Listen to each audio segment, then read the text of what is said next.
கிறிஸ்துவில் அன்பானவர்களே, இயேசு இரட்சகரின் நாமத்தில் உங்களை அன்போடு வாழ்த்துகிறேன். ஆண்டவர் உங்களோடு பேசும்படி, உங்களை ஆசீர்வதிக்கும்படி வசனங்களை வாசிக்கலாம். 1 பேதுரு 2ஆம் அதிகாரம் 2 மற்றும் 3ஆம் வசனங்கள். சகல துர்க்குணத்தையும் சகலவித கபடத்தையும் வஞ்சகங்களையும் பொறாமைகளையும் சகலவித புறங்கூறுதலையும் ஒழித்துவிட்டு நீங்கள் வளரும்படி புதிதாய் பிறந்த குழந்தைகளைப் போல திருவசனமாகிய களங்கமில்லாத ஞானப்பாடின் மேல் வாஞ்சியாயிருங்கள்.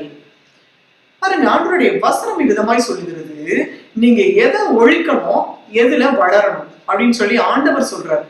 நம்மளும் கூட நினைப்போம் இல்லையா, நம்ம என்ன பண்ணணும், நல்லா வளரணும், நல்லா முன்னேறணும், நல்லா உயரணும் அப்படின்னு சொல்லிதான் எல்லாருக்குமே அந்த விருப்பம் இருக்கு. ஆண்டவரும் அதை தான் விரும்புறாரு. என் பிள்ளைங்க நல்லா இருக்கணும், என் பிள்ளைங்க நல்லா வாழ்ந்து இருக்கணும், என் பிள்ளைங்க நல்லா செழித்து இருக்கணும், என் பிள்ளைங்க ஆசீர்வாதமா இருக்கணும், இஸ்ரவேலை ஆசீர்வதிப்பதே கர்த்தருக்கு பிரியம் என்றுதான் ஆண்டவர் தன்னுடைய விருப்பத்தை அவருடைய வார்த்தைகள் வழியாக அவர் வெளிப்படுத்துகிறார்.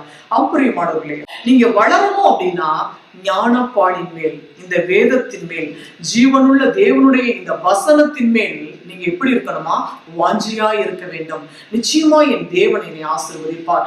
சொல்லியிருக்க நிறைய மாசம் ஆண்டவர் சொல்லி இருக்கிறார். பாருங்க, அவருடைய விருப்பங்களை ஆண்டவர் சொல்லி இருக்கிறார். இந்த வசனத்தின் மேல நீங்க வாஞ்சியா இருங்க. நான் உன்னை ஆசீர்வதிக்கவே ஆசீர்வதித்து உன்னை பெருகவே பெருக பண்ணுவேன்னு சொல்லி ஆண்டவர் சொல்லி இருக்கிறார். நான் உன்னை ஆசீர்வதித்து உன் பேரை பெருமைப்படுத்துவேன், நீ ஆசீர்வாதமா இருப்பாய்ன்னு சொல்லி ஆண்டவர் சொல்லி இருக்கிறார். அநேக ஜாதிகளுக்கு நீ கடன் கொடுப்பாய், நீயோ கடன் வாங்காதிருப்பாய்ன்னு ஆண்டவர் சொல்லி இருக்கிறாரு.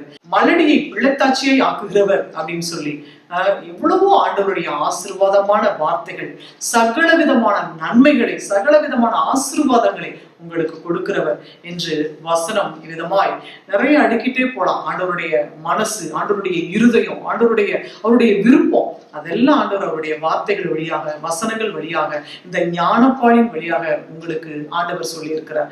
அதனாலதான் நீங்க வளரணும்னு நினைச்சீங்கன்னா புதிதாய் பிறந்த குழந்தைகளை போல, நமக்குதான் எல்லாம் தெரியுமே, இந்த வசனம் தானே அந்த இடத்துலதான் இருக்கு, அது எனக்கு தெரியும், அதை நான் நிறைய வாட்டி படிச்சிருக்கேன், அந்த மாதிரி எல்லாம் இல்லாம புதிதாய் பிறந்த குழந்தை போல, குழந்தைங்க பாருங்க, அது எவ்வளவு ஒரு சந்தோஷம் இல்லையா? அந்த சந்தோஷமா அந்த வேதத்தை நம்ம எடுத்து வாசிக்கணும். புதிதாய் பிறந்த குழந்தைகளை போல திருவசனமாகிய, திருவசனம் நிறைய பேரை மரியாதையா சொல்றோம், ஆனா வசனம் திருவசனம் மரியாதைக்குரியது அப்படின்னு சொல்லி பாருங்க. களங்கம் இல்லாத, ஒரு களங்கமும் இல்லாத ஞானப்பாடின் மேல் வாஞ்சியா இருங்கள் அப்படின்னு சொல்லி வசனம் சொல்கிறது. பிரியமானவர்களே, நீங்க வளரணும், வாழணும் அப்படின்னு ஆண்டவர் விரும்புகிறார். வேதத்தை வாசிங்க, வேதத்தை நேசிங்க. இந்த வேதத்தை புதிதாய் பிறந்த, புதுசா படிக்கிற மாதிரி நீங்க ஆண்டவர் இன்னைக்கு எனக்கு என்ன சொல்ல போறாரு, ஆண்டவரே நீ கூட பேசுங்கப்பா அப்படின்னு சொல்லி நீங்க ஆர்வமா எடுத்து நீங்க வாசிக்கும் பொழுது ஆண்டவர் நிச்சயமாகவே உங்களோட அவர் பேசி உங்களை கரம் பிடித்து அவர் நடத்த அவர் சர்வ உள்ளமுள்ள தேவனாய் இருக்கிறார். பாருங்க, நீங்க நல்லா வளரணும். நீங்க நல்லா வளரணும்னா இதையெல்லாம் விட்டு விலகணும்னு சொல்லி ஆண்டவர் சொல்லி இருக்கிறார். பாருங்க, சகலவித துர்க்குணத்தையும் சகலவித கபடத்தையும் வஞ்சகங்களையும் பொறாமைகளையும் சகலவித புறங்கூறுதலையும் ஒழித்து விட்டு, அப்போ இதெல்லாம் என்ன பண்ணணுமா, நீங்க அதெல்லாம் ஒழிச்சிருங்க. இதெல்லாம் இது எனக்குரிய காரியம் அல்ல, அதெல்லாம் பிசாசோட காரியம், அது பிசாசனுடைய ஆயுதம். அதை வச்சுக்கிட்டு வேதத்தை நம்ம வாசிக்கும் பொழுது அந்த இடத்துல நமக்கு அந்த வசனங்கள் தெளிவா புரியாது. அதனாலதான் ஆண்டவர் சொல்லி இருக்கிறார், அதையெல்லாம் ஒழிச்சிட்டு அதையெல்லாம் எடுத்து போட்டுட்டு ஆண்டவர்ட்ட ஜெபம் பண்ணுங்க. ஆண்டவரே, இப்படிப்பட்ட எண்ணங்கள் என்னை விட்டு இயேசுவின் நாமத்தினால சகல விதமான துர்க்குணங்களும் சகல விதமான பொறாமைகளும் கபடங்களும் இயேசுவின் நாமத்தில் என்னை விட்டு விலகுவதாக அப்படின்னு சொல்லி நீங்க ஜெபம் பண்ணிட்டு ஆண்டவர்கிட்ட, ஆண்டவரே உம்முடைய வசனத்துல ஞானப்பாடின் மேல் நான் வாஞ்சியா இருக்கணும், நான் வளரணும் அப்படின்னு சொல்லி நீங்க ஆண்டவர்கிட்ட ஜெபிக்கும் பொழுது நிச்சயமாகவே கர்த்தர் உங்களுக்கு உதவி செய்து உங்களை ஆசீர்வதித்து உங்கள் தேசத்திலே உங்களை சமாதானமாய் குடியிருக்க பண்ணுவார். நாம் ஜெபிப்போம். சர்வோள்ளமுள்ள எங்கள் அன்பின் பரலோக பிதாவே, சப்பா அந்த நல்ல வேலைக்காக நமக்கு நாங்கள் நன்றி செலுத்துகிறோம் சுவாமி.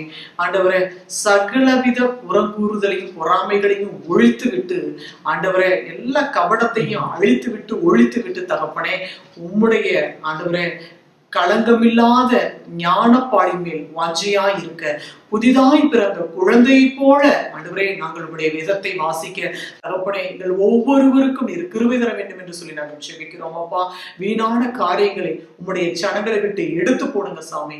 ஆண்டவரே, வேதத்தை நேசிக்க விடாதபடிக்கு, வேதத்தை வாசிக்க விடாதபடிக்கு தடையாய் இருக்கிற எல்லா தடைகளும் இயேசுவின் நாமத்தில் உம்முடைய ஜனங்களை விட்டு வெளியேறுவதாக. ஆண்டவரே, புதிதாய் பிறந்த குழந்தையை போல வேதத்தை எடுத்து வாசிக்க களங்கமில்லாத ஞானப்பாடின் மேல் வாஞ்சியாய் இருக்க உடைய ஜனங்களுக்கு நீர் உதவி செய்ய வேண்டும் என்று சொல்லி இயேசு கிறிஸ்துவின் உயிர்த்தெழுந்த நாமத்தில் செபிக்கிறோம் பிதாவே. ஆமேன், ஆமேன். பிரியமானவர்களே, நீங்க நல்ல வேதத்தை வாசிங்க, வேதத்தை நேசிங்க, களங்கமில்லாத ஞானப்பாடின் மேல் வாஞ்சியாய் இருங்கள். ஆண்டவர் உங்களை நிறைவாய் ஆசீர்வதிப்பார். God bless you.